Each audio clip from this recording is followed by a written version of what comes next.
Welcome to the Containment Zone, a place where every anomaly isn't just an error in the laws of physics, but a fracture, a rip in the very fabric of what we think is real. Because sometimes, what we call containment isn't a solution. It's not a wall, not a cell, not protection. Sometimes, it's just a distraction, a desperate attempt to pretend that the thing staring back at us is really on the other side of the glass. Today, we open a file the Foundation itself debated sealing forever. A file that forces us to ask, what if SCP-173 was never actually contained? This isn't the story you were told. This is how it could have happened, and maybe how it still is. At first glance, it's nothing. A crude statue, concrete, rebar, flaking paint, no movement, no sound, just stillness, like an art piece left half-finished by someone who understood shapes, but not meaning. It stands there, bent, tensed, like something frozen, mid-motion. But the rule is simple, the most simple rule in all of containment science. If you're looking, it doesn't move. If you look away, it does. It doesn't breathe. It doesn't think. It simply waits. For the gap between glances, the gap between blinks, a crack in your awareness. That's all it needs. But that rule raises a question no one wants to answer. What happens if there's no one left to watch? Foundation records officially list SCP-173 as having been secured in 1993. But dig deeper. Beneath the public-facing logs, beneath the redacted files, beneath layers of clearance so restricted, most of the O5 Council won't even acknowledge their existence. You'll find something far older, a truth that shouldn't exist.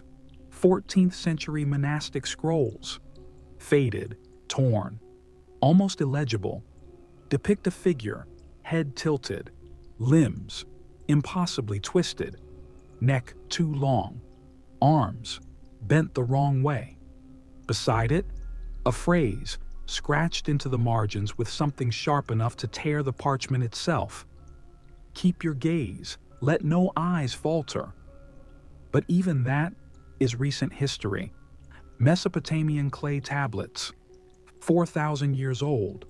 A crude figure, big round eyes, wide, exaggerated, staring beneath it. When no eyes remain, it walks. Roman temples, Aztec codices, Japanese woodblock prints, all the same shape, the same tilt of the head, the same tension in the limbs, and always, the same warning. It hungers when unseen. This isn't a recent anomaly. It's not some random entity locked in a facility. It's always been here. The containment procedures are a lie. Not intentionally, not malicious, but a lie, born from desperation. Because steel doors don't hold it back. Concrete walls mean nothing. And those cameras, the observers stationed to never look away, they aren't jailers. They're bait, a distraction, a mechanical, psychological, spiritual firewall. Because SCP-173 isn't held by walls, it's not trapped by architecture, it's held by observation, by attention, by the act of being perceived. When no one looks, when no one sees, it moves, and it doesn't move. Through corridors, or through doors, it moves. Through reality itself, through the thin spaces, the blind spots, the milliseconds between every blink. The Foundation made a discovery it was never supposed to make. A realization so catastrophic that it was buried deep beneath level 6 clearance. The containment doesn't stop it. It doesn't limit it. It doesn't restrict it. It sustains it. Because every time someone learns the rule, don't look away. Every time someone understands, it spreads. The rule is the infection, a mimetic seed, a cognitive parasite. If you understand it, if you know that SCP-173 moves when unseen, it now exists in your reality. It becomes part of the structure of your world. It's no longer an anomaly locked in a facility. It's an anomaly locked in your mind. And it knows, you know. At first, the evidence was dismissed. Camera glitches, shadow artifacts, frame tearing, technical errors. That's what they told themselves, until it wasn't. A janitor in Site 17 reported seeing it, not in the containment wing, but in the staff break room, frozen, motionless, a single blink. And the vending machine, where it had stood, was shattered. Then came the surveillance logs, video feeds from unrelated facilities, from unrelated sites, security footage that, frame by frame, showed it. The statue, in a supply closet, in a corridor, on the roof of an observation tower, and then gone. No breach alarms, no sensor triggers, because it hadn't left. It had simply stopped being seen. Then came the blackout, Site 19, a sudden catastrophic power failure, main grid dead, backup generators non-responsive, fail-safes overridden, complete darkness, cameras, doors, sensors, all offline for 17 minutes.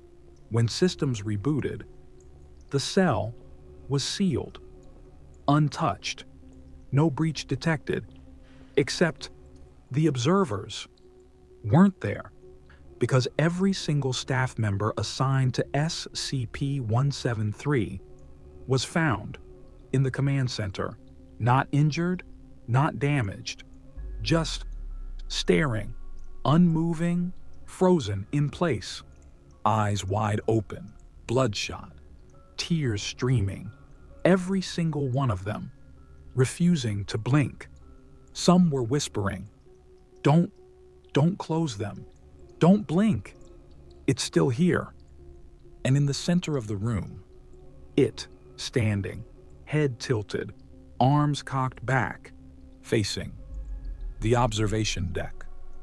A single moment of lapse, a single eyelid faltering, and they knew.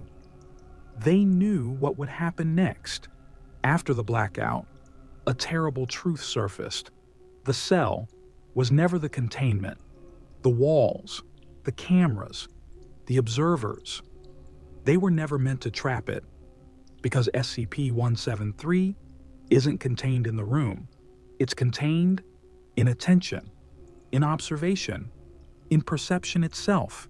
The entire world is the containment cell. Every glance, every stare, every flicker of recognition is the lock, and every blink a key. It doesn't walk, it doesn't run, it shifts through the gaps, through the blind spots in consciousness.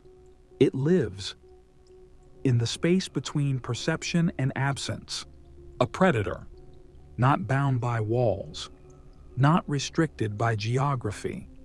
It moves through awareness, the milliseconds between eyelid closures, the skipped frames in corrupted video files, the moments when no one's looking. And when it moves, it isn't footsteps. It's the sudden crushing shift of something being too close, something that wasn't there a moment ago, but now is. So ask yourself, was it ever really contained? Or did we just pretend it was? Maybe the cell, the cameras, weren't walls. They were coping mechanisms, a fragile attempt to impose order on something that doesn't care about walls, because the only thing keeping it from moving is your attention. And the second you look away, you blink, it moves, and now you know the rule. So ask yourself, was it ever really contained? Or did we just pretend it was? Maybe the cell, the cameras, weren't walls. They were coping mechanisms, a fragile attempt to impose order on something that doesn't care about walls, because the only thing keeping it from moving is your attention. And the second you look away, you blink, it moves, and now you know the rule. And now, let me ask you something. If the laws of reality can break, if attention itself can be the only thing keeping something at bay, then what else might not be what we thought? What if? Have you always wondered? What question has always haunted you about the anomalies we contain or pretend to? Tell me in the comments. Because here, in the containment zone, the right questions are always more dangerous than any answer.